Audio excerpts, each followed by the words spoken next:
بے ضابطہ کہہ دیں، دھاندلی کہہ دیں، بالکل وہ غلط الیکشن ہوئے تھے۔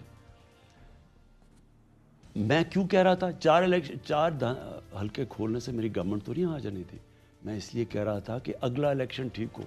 انہوں نے مل کے سیبوٹاج کیا، جو اس کے بعد جوڈیشل کمیشن نے فائنڈنگز بھی دی، ان کے اوپر بھی عمل نہیں ہوا۔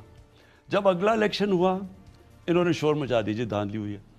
پہلے دن ہم نے ان کو کہا اسمبلی میں کہ ٹھیک ہے ہم تیار بیٹھے ہیں، آپ جو بتاتے ہیں ہم آپ کے لیے کھولنے کے لیے تیار ہیں۔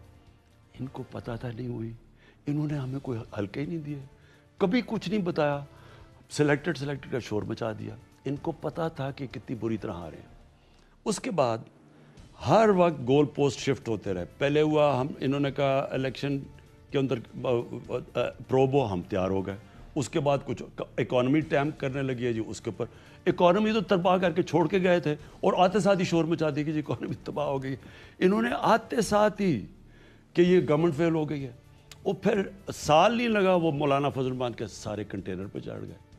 مولانا کہہ رہا ہے کہ جناب وہ اسلام خطرے میں ہے، کوئی کہہ رہا ہے کہ مہنگائی ہو گئی، کوئی کچھ کہہ رہا ہے۔ یہ کیوں یہ سارے اتنی جلدی گورنمنٹ کو گرانے بلیک میل کر رہے تھے؟ آج ابھی سال نہیں ہوا تو سارے کنٹینر پہ چڑھ گئے گورنمنٹ۔ صرف ون پوائنٹ ایجنڈا ان کا، کسی طرح ان کے کرپشن کے کیسز سے میں ان کو چھوڑ دوں۔ میرا یہ آپ کے سامنے میں نے قوم کو پہلے دن وعدہ کیا تھا، دنیا ادھر ادھر ہو جائے، اگر میں نے ان کے کرپشن کے آج یہ جو چاہ رہے ہیں نا، یہ ہمیں بلیک میل کر رہے ہیں فیٹف کے اوپر، اگر میں نے یہ کر دیا میں اس ملک سے سب سے بڑی غداری کروں گا۔ میری گورنمنٹ چلی جائے وہ مجھے منظور ہے، لیکن ان کو اگر میں نے کرپشن کیسز سے نکال دیا میں اللہ کو جواب دوں۔ میں سارا وقت عمر کے حصے سے میں سوچ رہا ہوں کہ میں نے اپنی آخرت کا سوچنا ہے، اللہ کو جواب دینا ہے۔ جنرل مشرف نے اس ملک سے سب سے بڑا ظلم کیا تھا۔ نواز شریف کو اس نے حدیبہ پیپر مل کے کیس میں امیونٹی دی اور باہر بھجوا دیا، NRO نمبر 1۔ آصف زرداری کو $60 ملین ان کے پڑے ہوئے تھے سوئٹزرلینڈ میں، اربوں روپیہ انہوں نے وکیلوں کے اوپر خرچ کیا۔ جب وہ کیس میچور ہو رہے تھے اور جو سر محل تھا، نون لیگ نے سر محل اٹھایا، وہ سر محل انہوں نے ڈر گئے کیونکہ ان کے پاس تو بتانے کے لیے تھا کہ کدھر سے خریدا ہے۔ وہ سر محل کا پیسہ بکا، پیسہ پاکستان کو آنا تھا۔ جنرل مشرف نے NRO جب دیا اپنی کرسی بچانے کے لیے ان دونوں کو، وہ سر محل بھی ہضم کر گئے، $60 ملین بھی انہوں نے رکھ لیا۔ نون لیگ جب اپوزیشن میں ہے انہوں نے کوئی بات نہیں کی، سپریم کورٹ کہتا رہا $7 ملین کیونکہ ان کا مکمکا ہوا تھا۔ اس مکمکا نے جنرل مشرف کے NRO نے 4 گنا پاکستان کا قرضہ چڑھایا، جس کی آج ہم قیمت ادا کر رہے ہیں۔ ہم نے جو سارا پیسہ ٹیکس کا پیسہ اکٹھا کیا پہلا سال، آدھا چلا گیا ان کے لیے ہوئے قرضوں کی قسطوں پہ۔ یہ کیا انہوں نے ملک کے ساتھ، میں یہ کبھی نہیں کروں گا۔ جو مرضی ہو جائے، یہ جتنی مرضی بلیک میل کریں، ان ساروں کا جب تک احتساب نہیں ہوگا یہ ملک آگے بڑھ ہی نہیں سکتا۔ پرائم منسٹر صاحب، آپ کو کئی دفعہ میرے خیال 2 سال میں کہا گیا کہ ملک کو سیاسی استحکام چاہیے، پولیٹیکل سٹیبلٹی چاہیے، اپوزیشن کے ساتھ بیٹھنا چاہیے، تو آپ نے یہ آرگومنٹ بائی کیا؟ دیکھیں، مجھے تو پہلے دن سے پتا تھا، ان سے جو میسیجز آ رہی تھی، آرام سے ان سے ہم بات کر لیں، NRO دے دیں، بڑے آرام سے 5 سال نکل سکتے ہیں، کوئی شور شرابہ نہیں، اچھی اسمبلی میں ہم تقریریں کریں سارے کھڑے ہو کے، سارے جمہوریت کو بچا رہے ہیں مل کے۔ ان کی چوری بچانے کی تھی نا۔ دیکھیں، کمپرومائز ہی کرنا ہوتا ہے، کمپرومائز زندگی کا حصہ ہے، انسان کو زندگی میں کمپرومائز کرنا پڑتا ہے، لیکن انسان جس وقت اپنی ویژن، اپنے مقصد، اپنے نظریے پہ کمپرومائز کرتا ہے اس وقت وہ مرتا ہے۔ جو بھی کبھی بھی آپ اپنے، جس طرح ہمارے نبی صلی اللہ علیہ وسلم کی ہم ساری زندگی ہمیں قرآن میں کہا ہوا ان کی زندگی سے سیکھو، صلح حدیبیہ ایک اپنے مقصد پہ پہنچنے کے لیے کمپرومائز تھی، لیکن جب ان کو کوئی کسی نے کہا نا جی کہ اپنے ایک خدا پہ کمپرومائز کرو، تو انہوں نے کہا چاند ایک ہاتھ میں دو اور سورج ایک ہاتھ میں، پھر بھی وہ اپنے مقصد پہ کبھی نہیں کمپرومائز کرتے۔ ان کو NRO دینا ہماری نظریہ مقصد پہ کمپرومائز ہوگا۔ پرائم منسٹر صاحب، حکومت کی 2 سالہ کارکردگی، اس کو آپ کس طرح سے ایویلیویٹ کرتے ہیں؟ میں سمجھتا ہوں جی کہ پاکستان بڑے مشکل وقت سے نکلا ہے۔ شروع میں ہمارے پاس فورن ایکسچینج ہی نہیں تھا، ہمیں اپنی باہر کی لائبلٹیز دینی تھی، ہم نے قسطیں دینی تھی قرضوں کی۔ پہلے سال جو ہمیں قرضوں کی قسطیں دینی تھی وہ $10 ارب تھا۔ ہمارا جو ٹریڈ گیپ تھا وہ $40 ارب کا تھا. $60 ارب کی امپورٹس اور $20 ارب کی ایکسپورٹ سکڑ کے $20 ارب پہ آگے کوئی انہوں نے روپیہ آرٹیفیشلی اوپر رکھا ہوا تھا. تو امپورٹس کرنی زیادہ سستی تھی, ایکسپورٹس مہنگی ہوئی, ایکسپورٹ سکڑ گئی. سب سے بڑا تاریخی ٹریڈ گیپ پاکستان کی تاریخ کا. اب اس کے اندر پہلے تو ڈیفالٹ سے بچانا تھا اپنے ملک کو, وہ بڑا مشکل فیز تھا. پہلا سال وہی اسٹیبل کرنے میں نکل گیا. دوسرے سال کے اندر ہم کوشش کر رہے تھے ہماری اکانومی اب پک کرے, وہ تھوڑی بہت پک کرنے لگی, وہ کووڈ آ گیا. لیکن اللہ کا شکر ہے آج پاکستان کی اکانومی جو نکلی ہے, میں چیلنج کرتا ہوں دنیا میں کوئی اکانومی اتنی تیز نہیں نکلی جتنی ہماری نکلی ہے. ہماری آج ایکسپورٹس بڑھی ہیں, آلموسٹ 6% ایکسپورٹس ہماری بڑھی ہیں, بڑی دیر کے بعد ایکسپورٹس. اور سب سے پہلے کووڈ کے بعد جو ملک پہ کیا, آپ بنگلہ دیش دیکھ لیں, آپ ہندوستان دیکھ لیں, ان کی ایکسپورٹس ابھی نیچے ہیں, پاکستان کی ایکسپورٹس پہلے ہمارے کمپیٹیٹرز کی. ہماری آج جو ریونیو یعنی ان ایکسپیکٹڈ کہ کووڈ میں ساری دنیا کے ریونیوز ہٹ ہوئے ہیں, ہمارا ریونیو جو جولائی میں تھا جو ایکسپیکٹ کر رہے تھے اس سے زیادہ ہوا ہے. اس وقت ہماری اسٹاک مارکیٹ اوپر کیوں جا رہی ہے؟ لوگوں کو ہوپ نظر آ رہا ہے. ہمارے کنسٹرکشن پیکج کی وجہ سے سیمنٹ کی سیلز اوپر جا رہی ہیں, گاڑیوں کی سیلز بڑھی ہیں, موٹر سائیکلز کی سیلز بڑھی ہیں. جو پاکستان کا جو ڈائریکشن ہے لوگوں کو پہلی دفعہ امید نظر آ رہی ہے. سو اس لیے پاکستان اب صحیح ڈائریکشن کے اوپر لگا ہے, مشکل 2 سال کی سٹرگل کے بعد. پرائم منسٹر آپ نے کنسٹرکشن پیکج کی بات کی اور غریب لوگوں کو آپ نے 50 لاکھ گھروں کا وعدہ بھی کیا تھا. حکومت نے آ کے انیشیٹو بھی لیا تھا, فارمز وغیرہ بھی تھے, اور میں خیال کوئی 250 روپے کے فارمز لوگوں نے کافی سارے جمع بھی کروائے تھے. وہ سوال کرتے ہیں کہ جی ہمیں یہ سستے گھر جن کا وعدہ تھا کب تک ملیں گے؟ یہ جو پیکج ہے سارا کنسٹرکشن کا, دیکھیں یہ آپ کے لیے انڈرسٹینڈ کرنا ہے ارشد. پاکستان کے اندر جو ہمیں مسئلے آئے ہیں نا سب سے زیادہ, کیونکہ ہم نے تو پہلی دفعہ حکومت میں لیا ہے, اس کے اندر جو ہماری اکانومی ہے نا اس کے اندر اتنی رکاوٹیں ہم نے پیدا کر دی ہیں. ایک عام آدمی کے لیے بزنس کرنا اتنا مشکل ہم نے کر دیا ہے, انویسٹمنٹ کرنا اتنا مشکل, کنسٹرکشن کرنا اتنا مشکل. اب یہ کنسٹرکشن کے اندر سب سے بڑی رکاوٹ کیا آئی ہوئی ہے؟ ساری دنیا کے اندر آپ ایک کوئی کیش پہ تو گھر لیتا ہی نہیں ہے. امریکہ میں 80% ہوتا ہے مورگیج فائنینسنگ, یعنی گھر کی آپ بینک سے فائنینس کرتے ہیں. برطانیہ میں بھی 80% ہے, یورپ میں اتنا ہے, ملیشیا میں 30% ہے. ہندوستان بھی جدھر ہماری طرح کے مسئلے تھے وہ بھی 10% پہ پہنچ گیا. پاکستان میں 0.2% ہے ہاؤس فائنینسنگ. نہیں, آپ کے پاس کیش ہے تو آپ گھر لے سکتے ہیں, کیش نہیں آپ گھر نہیں لے سکتے. وہ جو بینک سے فائنینسنگ کروانی وہ ناممکن ہے. اس کے لیے ہم کوشش کرتے رہے. اس کے لیے سب سے پہلے رکاوٹ عدالت میں کیس پھنسا ہوا تھا فور کلوجر لاء کا, وہ ہم اب نومبر 2018 سے لگے ہوئے ہیں. وہ فائنلی اب جا کے انشاءاللہ سپریم کورٹ سے کلیئر ہوگا, ہماری امید ہے اگلے مہینے سپٹمبر میں. وہ جب تک کلیئر نہیں ہوتا بینک فائنینس ہی نہیں کرتے. اب ہمارا جو مطلب تھا مثلا جو تنخواہ دار لوگ ہیں, جو گورنمنٹ امپلائیز ہیں, جن کے پاس بھی سیلری ہے, جن کے پاس کیش نہیں ہے گھر لینے کے لیے, ایک ان کے پہلے رکاوٹ بنی ہوئی تھی کیونکہ ہم جب IMF کے پاس گئے انہوں نے انٹرسٹ ریٹ, انہوں نے ظاہر ہے جب آپ اکانومی کو سکویز کرتے ہیں انٹرسٹ اوپر لے گئے. انٹرسٹ ریٹ ہم اب نیچے لے کے آئے ہیں. انٹرسٹ ریٹ نیچے ہے, اس کے علاوہ ہم سبسڈائز کر رہے ہیں غریبوں کی.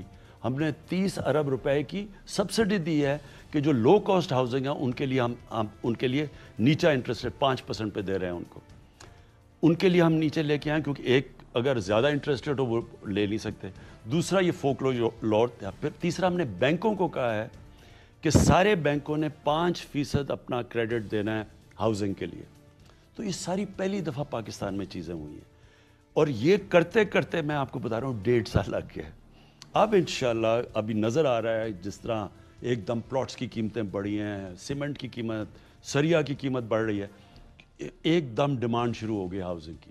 اور انشاءاللہ آپ دیکھیں گے کہ یہ اب ہمارے جو لو کاسٹ ہاؤسنگ ہے یہ بھی چلے گی.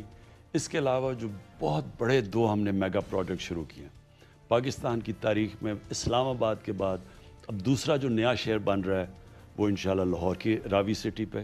یہ بھی سال سے لگے ہوئے تھے ادھر پہنچنے کے لیے کیونکہ اس میں بڑی رکاوٹیں تھیں. اور دوسرا اب ہم شروع کریں, تیسرا کراچی میں بنڈل آئلینڈ کے اوپر. یہ ماڈرن سٹیز بنا رہے ہیں.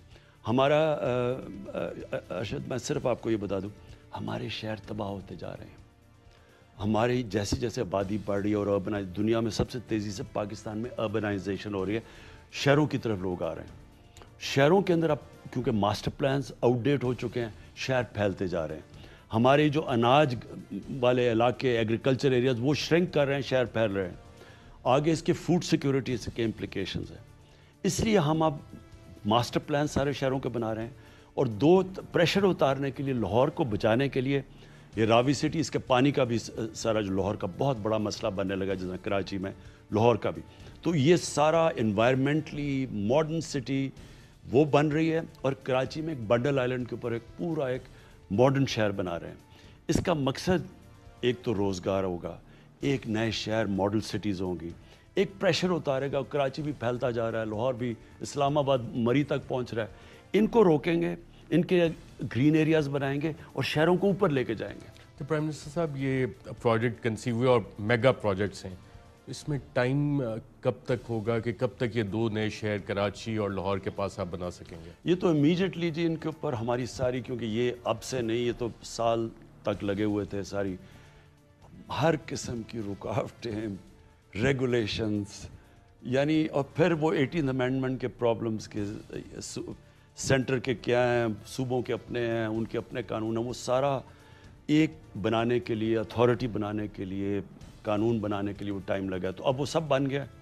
اب انشاءاللہ ہم ٹینڈرز کریں گے ان کے, اور یہ ساری پبلک پرائیویٹ پارٹنرشپ ہوگی. اس میں سے پرائیویٹ سیکٹر آئے گا. میرے خیال میں جو ہمارا سب سے بڑا اثاثہ اوورسیز پاکستانیز ہیں, یہ اب اپرچونٹیز ہے کہ ہم ان کو صحیح معنی میں, اب تک تو وہ پلاٹس لے لیتے تھے نا, اب ان کو صحیح انویسٹمنٹ کے لیے ایریاز دیں گے تاکہ وہ آ کے انویسٹ کریں. اور میرے خیال میں کہ یہ جو انجن آف گروتھ ہے پاکستان کا, اس میں سے اتنی چیزیں جنریٹ ہوگی, پیسہ, ویلتھ کریشن, جس سے ہم اپنے قرضے واپس کر سکیں گے. روزگار کے علاوہ اس سے ریلیٹڈ انڈسٹریز ہیں, 30 انڈسٹریز ریلیٹڈ ہیں, وہ ساری چلنی شروع ہو جائیں گی. فرینڈ صاحب, آپ نے 18th امینڈمنٹ کا ذکر کیا, اسی میں یہ بھی پوچھ لوں, کیا 18th امینڈمنٹ کو آپ کا ریوزٹ کرنے کا کوئی پلان ہے؟ خاص طور پہ کوئی ٹائم لائن آپ کے ذہن میں, خاص مارچ 2021 سینٹ الیکشن کے بعد آپ ریوزٹ کرنا چاہیں گے اس کو؟ 18th امینڈمنٹ ہیسٹ میں بنی. اس کا جو بنیادی چیز ہے وہ تو بالکل ٹھیک ہے, پاور ڈیوالو ہونی چاہیے. سینٹرلائز پاور سے نہیں چل سکتا, ایک فیڈریشن نہیں چل سکتی. تو سینٹر سے صوبوں میں جانی چاہیے پاور, لیکن صوبوں سے نیچے جانی چاہیے لوکل گورنمنٹ میں, جو نہیں گئی, جو صرف کے پی میں گئی تھی. اس بار یہ ہم انشاءاللہ پنجاب میں اور کے پی میں جو ہمارے نیچے ہیں, زبردست لوکل گورنمنٹ سسٹم لے کے آ رہے ہیں. پاکستان کی تاریخ کا بیسٹ سسٹم ہے. سارے ہم نے پرانی اپنی غلطیوں سے سیکھ کے تو ایک سسٹم لے کے آ رہے ہیں, جو اصل میں کراچی کا, جو لوگ آج مشکل میں پڑے ہوئے کراچی میں, اصل میں کراچی کا مسئلہ, لاہور کا مسئلہ, بڑے شہروں کا مسئلہ, اسلام آباد, ان کا حل ہی ہوگا جب ان بڑے شہروں کو آپ اسی طرح چلائیں گے جس طرح ایک ملک کو چلایا جاتا ہے. مثلا اب لنڈن ہے, لنڈن کا میئر ہے, ڈائریکٹلی الیکٹڈ ہے, اس کی اپنی کیبنٹ ہے, وہ لنڈن کو ایک شہر, ایک ملک کی طرح چلاتا ہے. جب تک آپ اس طرح نہیں کریں گے, یہ بڑے شہر نہیں چل سکتے. لاہور کے اوپر آدھا پنجاب کا بجٹ خرچ کیا انہوں نے, پنجاب کا ڈیولپمنٹ بجٹ شریفوں کے زمانے. اس کا مطلب ساؤتھ پنجاب شور مچانا شروع ہو گیا, آؤٹ لائن اللہ کے پیچھے رہ گئے, وہ بالکل سکڑ گئے, کیونکہ سارا آپ نے کراچی کے اندر, کیونکہ سندھ سے انٹیریئر سے گورنمنٹ سلیکٹ ہوتی ہے, الیکٹ ہوتی ہے, وہ وہاں سے وہ زیادہ ادھر پیسہ, ان کی توجہ کراچی بالکل یعنی کھنڈر بن چکا ہے. اس کا طریقہ پہلے, ابھی تو ہم کر رہے ہیں کام, یعنی این ڈی ایم اے کے ذریعے اور سندھ گورنمنٹ ہم مل کے اب کوشش کر رہے ہیں. انشاءاللہ یہ ابھی تو 60 ٹیمیں کام کر رہی ہیں فوج کی, جو کہ ابھی پہلے تو ریلیف دیں گی کیونکہ اس وقت بڑی ڈسلوکیشن ہوئی ہے, پھر نالے صاف کریں گی, اس کے بعد سیوریج سسٹم کراچی کا ہم نے یہ فیصلہ کیا, اور پھر پانی کا سپلائی. تو یہ تو ہم نے اب کرنا ہے. لیکن ایکچولی کراچی کو اگر ٹھیک چلانا ہے اور لاہور کو, تو ان کا جس طرح دنیا کے اندر ایک میٹروپولیٹن سٹیز چلتی ہیں, ہمیں کوئی نئی چیز نہیں کر رہے, جو ساری دنیا میں کامیاب ایکسپیریمنٹس ہیں, ان کا وہ سسٹم لوکل گورنمنٹ کا لانا پڑے گا جو میٹروپولیٹن سٹیز کا. پرائم منسٹر صاحب, کراچی نے آپ کو بھی لیڈ کیا, صدر مملکت ڈاکٹر عارف الوی کو کیا, 14 MNAs آپ کو وہاں سے دیے, جس میں 3-4 وفاقی وزیر بھی آپ کے. بارش ہوتی ہے, کراچی ڈوب جاتا ہے. آج پھر میرے خیال بارش ہوئی ہے, وہاں پہ یہی حالات ہیں. آپ نے کراچی پیکج بھی اناؤنس کیا تھا, اس میں ڈسبرسمنٹس بھی اس حوالے سے سپیڈ کافی سلو ہے. کراچی کا کوئی پرماننٹ سلوشن آپ مسائل کا نکال کے دے کے جائیں گے لوگوں کو, کراچی کے لوگوں کو؟ وہ بارش کہتے ہیں نا, بارش آتی ہے تو پانی آتا ہے, تو پانی تو آ گیا کراچی میں. پرابلم یہ ہے کہ کراچی کی, میں پھر رپیٹ کرتا ہوں, جب تک کراچی کو ایز اے میٹروپولیٹن سٹی, بلکہ ایک ملک کی طرح, لاہور کو ایک ملک کی طرح چلائیں, لنڈن ایک ملک کی طرح چلتا ہے, پیرس ملک کی طرح, نیو یارک, ان کا دیکھیں میئر جب آتا ہے ٹی وی پہ تو وہ بالکل ایک جس طرح کے ایک کنٹرول میں ہے, پورے شہر کے سب کچھ وہ کنٹرول کرتا ہے, نہیں تو وہ چل نہیں سکتا. ہاں ہمارے اس وقت شہر بالکل یہ نگلیکٹ کی طرف جا رہے ہیں. آپ تو یہ چھوڑ دیں, ساتھ والا ملک ہے تہران, آپ تہران چلے جائیں, آپ ممبئی چلے جائیں, ممبئی کو اور یہ دلی چلے جائیں, ان کے لیے پورا ان کے سیٹ اپس بنے ہوئے ہیں, وہ بالکل مختلف. آپ کو پتہ ہے دلی جو پیسہ, ممبئی جو پیسہ اکٹھا کرتا ہے وہ $1 بلین اکٹھا کرتا ہے, اپنا ریونیو وہ پھر اپنے پہ خرچ کرتا ہے. اسی طرح تہران $500 ملین تہران ان سینکشنز کے دور میں وہ خرچ کرتے ہیں. آپ تہران کو دیکھیں, سینکشنز کے باوجود ایک ماڈرن سٹی ہے. ہمارے شہروں کی کلیکشن ہی کوئی نہیں ہے, ہمارا شہر وہ PSDP سے یہ چل ہی نہیں سکتا. اس لیے اس کا جو پورا حل ہے وہ ان کا مینجمنٹ سسٹم بدلنا پڑے گا, جو انشاءاللہ ہم اب یہ لوکل گورنمنٹ الیکشن میں پنجاب اور ادھر کر رہے ہیں KP میں. لیکن اس کا حل کراچی کا, سندھ کا بالکل لوکل گورنمنٹ, کیونکہ انہوں نے پاور تو چلے گی 80th امینڈمنٹ میں ان کے پاس صوبوں میں, وہ نیچے گئی نہیں ہے پاور, لوکل گورنمنٹ میں تو پاور نہیں گئی ان کی. اس کا سلوشن اب کیسے نکلے گا وہاں پہ؟ آپ کیا ریفارمز لوگوں, کراچی کے لوگوں کو کوئی خوشخبری دے سکتے ہیں کہ جناب آپ کے مسائل اس طرح سے حل ہوں گے, اور لوکل گورنمنٹ میں جو وہاں پہ سچویشن ہے, اگر پیپلز پارٹی آ جاتی ہے تو لوگ اسی طرح سفر کرتے رہیں گے, فیڈریشن کے پاس کیا سلوشن ہے کراچی کے مسائل کا؟ دیکھیں جی, میں سپریم کورٹ میں نے کیس کیا ہوا ہے. ہم چاہ رہے ہیں کہ آئین کا آرٹیکل ہے میرے خیال میں 149 یا 148 آرٹیکل ہے, اس میں ہم گئے ہوئے ہیں کہ 148 جس کے اندر یہ واضح ہے کہ سینٹر سے صوبوں میں اور صوبے سے نیچے لوکل گورنمنٹ میں, تو اس کے اوپر ہم جا رہے ہیں, کیونکہ سندھ میں تو صحیح معنی میں ڈیولوشن ہوئی نہیں ہے نیچے تک, اور میں عدالت میں کوشش کریں کہ ان کا پورا ایک لوکل گورنمنٹ سسٹم بنے. یہ تو ابھی کوشش کر رہے ہیں, لیکن انشاءاللہ جب بھی الیکشن ہوگا میرے خیال میں ہم سندھ بھی ایک چینج کے لیے تیار ہے, اور ہم پوری کوشش کریں گے سندھ میں ہم بھرپور طریقے سے الیکشن لڑیں. اور تب تک یہ جو دو KP میں اور جو پنجاب میں لوکل گورنمنٹ سسٹم, سندھ کے لوگ دیکھیں گے کامیاب ہوتے ہوئے. اصل میں حل یہی ہے, اور وہ جب دیکھیں گے تو وہاں ویسی پریشر پڑ جائے گا لوگوں کو کہ وہی سسٹم ان کو چاہیے. اچھا پرائم صاحب, IMF کا پروگرام اور اس کی جو کنڈیشنلٹیز ہوتی ہیں, پاکستان دوبارہ بھی IMF پروگرام میں جا رہا ہے, اور اس میں جائیں گے تو بجلی کی قیمتیں دوبارہ بڑھنی ہیں, گیس کی قیمتیں بڑھنی ہیں. Are you prepared for that? دیکھیں پہلے ہم کلیئر ہو جائیں کہ IMF پہ ہم جاتے کیوں ہیں. IMF میں اس لیے ہم جاتے ہیں کہ ہمارے جو فورن کرنسی ریزروز ہیں وہ ختم ہو جاتے ہیں, ہمارے پاس کیپبلٹی نہیں ہوتی کہ اپنی ایکسٹرنل لائبلٹیز جو ہم نے باہر سے پیسے لیے ہوئے ہیں قرضے, اب $10 ارب ہم نے دینے تھے پہلے سال میں, $10 ارب دینے تھے, $40 ارب کا خسارہ ٹریڈ کا, $20 ارب کا کرنٹ اکاؤنٹ ڈیفیسٹ, اوپر سے $10 ارب باہر دینے تھے. تو اگر IMF نہ آتا, اور IMF جب آیا تو باقی ملٹی لیٹرز نے پھر پاکستان کو, انہوں نے بھی فنڈنگ کی, وہ نہ دیتے ہم ڈیفالٹ کر گئے تھے, تو وہ مجبوری میں ہم جاتے ہیں. تو جب IMF آپ کو پیسے دیتا ہے تو وہ پھر پوچھتا ہے کہ میں آپ کو قرضے دے رہا ہوں, آپ یہ قرضہ واپس کیسے کریں گے, تو آپ اپنی آمدنی کیسے بڑھائیں گے؟ وہ کہتے ہیں ٹیکس لگا دو آمدنی بڑھانے کے لیے. آپ خرچے کیسے کم کریں گے, کیا کیا چیزیں کم کریں گے؟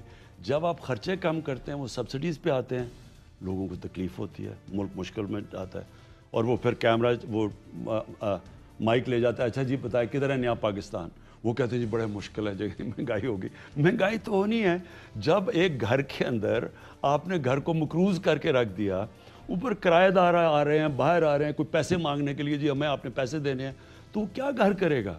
وہ پہلے قرضہ لے گا تاکہ ان کو تھوڑے سے دے, پھر آمدنی بڑھانے کی کوشش کرے گا اور اپنے خرچے کم کرے گا. یعنی گھر ایک مشکل وقت سے گزرے گا. تو اس مشکل وقت میں گھر کے لوگوں کے پاس جائے, جی کیا حالات ہیں, وہ کہیں جی دیکھیں میرے کپڑے پڑے ہوئے ہیں, ہمارے پاس پیسے نہیں ہیں کپڑے لینے کے لیے, وہ کیا جی ہمارا کھانا اچھا نہیں آ رہا کیونکہ ہمارے پاس پیسے. تو ایک مشکل وقت سے گزرتا ہے. کوئی بھی ملک دنیا کے اندر, مجھے کوئی ملک بتائیں جس کے اندر اس طرح کے حالات ہو, ایک مقروض ہو جائے, جس کے اندر ادارے تباہ ہو جائیں, اور آپ کہیں جی اچھا نئی گورنمنٹ آئی ہے, سوئچ آن ہو گیا, اب نیا پاکستان آ گیا. یہ ایک مسلسل جد و جہد ہے. آپ ایک ادارہ بھی ٹھیک کریں, مثلا ہم نے پی آئی اے بھی ٹھیک کرنا ہے. پی آئی اے کے اوپر 400 ارب روپے کا قرضہ چڑھا ہوا ہے, 400 ارب روپے کی کنسولیڈیٹڈ ڈیٹ ہے. اب پی آئی اے کو ہم نے یہ کووڈ سے پہلے اس کا جو کرنٹ تھا, جو اس کے رننگ کاسٹ تھے, وہ تو ہم نے میٹ کر لیے. ہمارا تو وہ بیلنس ہو گیا. جس طرح ہمارا آج اگر آپ پرائمری بیلنس کہیں پاکستان کا کہ ہمارے خرچے اور آمدنی, ہمارا پرائمری بیلنس تو سرپلس میں ہے. ہم پھنس جاتے ہیں کیونکہ ہم نے قرضوں کی قسطیں دینی ہے. اسی طرح ہمارا جو کرنٹ اکاؤنٹ ڈیفیسٹ تھا وہ اس باری جولائی کے مہینے میں $400 ملین کا سرپلس میں چلا گیا ہے. ہم پھنستے کدھر ہیں؟ 100 ارب ڈالر کا جو قرضہ تھا اس کے اوپر جو قسطیں دینی ہیں وہ ہمارے اوپر بوجھ بنا ہوا ہے. بجلی کے اندر, گیس کے اندر اگر ہمیں یہ قرضے نہ دینے پڑے جو انہوں نے مہنگے پاور جنریشن کے پلانٹس لگائے ہوئے ہیں.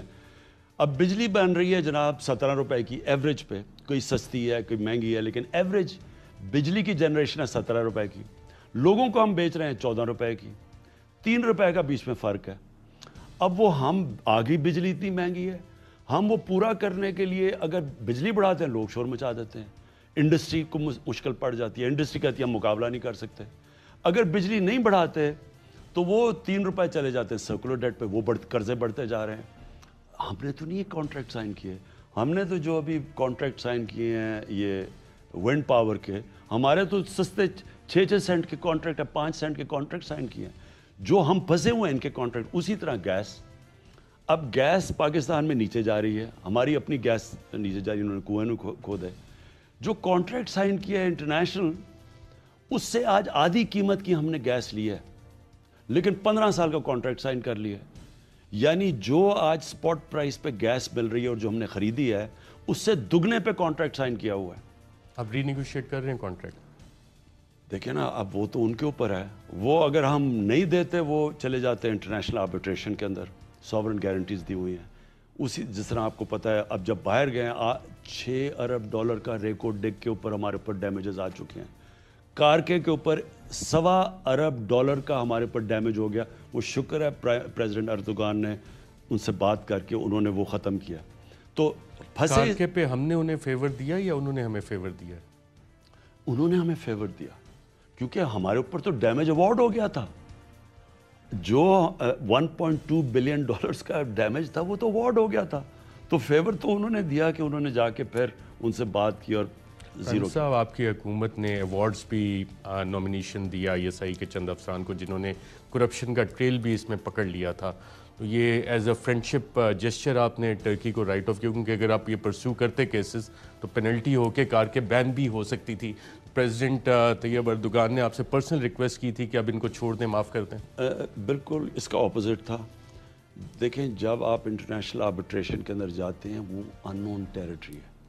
ہمیشہ آپ سیٹل کرتے ہیں آؤٹ آف کورٹ, کیونکہ جو انٹرنیشنل آربیٹریشن ایک تو چلتی بڑی لمبا ہے اور آپ کوئی پروڈکٹ نہیں کر سکتا اس کا آؤٹ کم کیا ہے. اسی طرح ریکارڈ ڈیک کے اندر بھی ہم نے کوئی کرپشن دکھائی ہوئی ہے.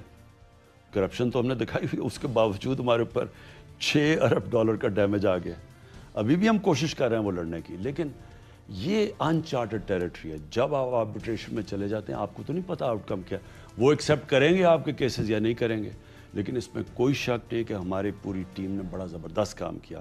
یہ بالکل آپ ٹھیک کہہ رہے ہیں کہ اگر وہ لیوریج نہ ہوتی تو وہ ہمارے پاس تو کچھ بھی نہیں تھا, ہمیں تو دینے پڑنے تھے پیسے. پرائم منسٹر صاحب, بڑا ریئر ہوتا ہے کہ میں کوئی کمپلیمنٹ کسی کو دوں. ایک کمپلیمنٹ آپ کی حکومت کو اور خاص طور پہ آپ کو جاتا ہے کہ آپ نے کمیشنز آف انکوائری کانسٹیٹیوٹ کی اور اس کی پھر رپورٹس پبلک بھی ہوئیں. شوگر انکوائری کمیشن آپ نے بنایا, اس کی رپورٹ پبلک ہوئی. ویٹ اسکینڈل کے اوپر آپ نے کمیشن بنایا, رپورٹ اس کی پبلک ہوئی. IPPs پہ بھی آپ نے کمیشن آف انکوائری بنایا تھا, اس کی رپورٹ پبلک تو نہیں لیکن لیک یقیناً ہو گئی تھی. IPPs کے ساتھ آپ کے جو MOUs ہوئے ہیں اس میں کچھ پروگریس ہوا ہے, اور کیا یہ آپ انشور کر سکیں گے کہ جو MOUs ہیں وہ انفورس ہو سکیں اور اس سے پاکستان کا کوئی فائدہ ایکسپیکٹڈ ہے؟ ہم ارشد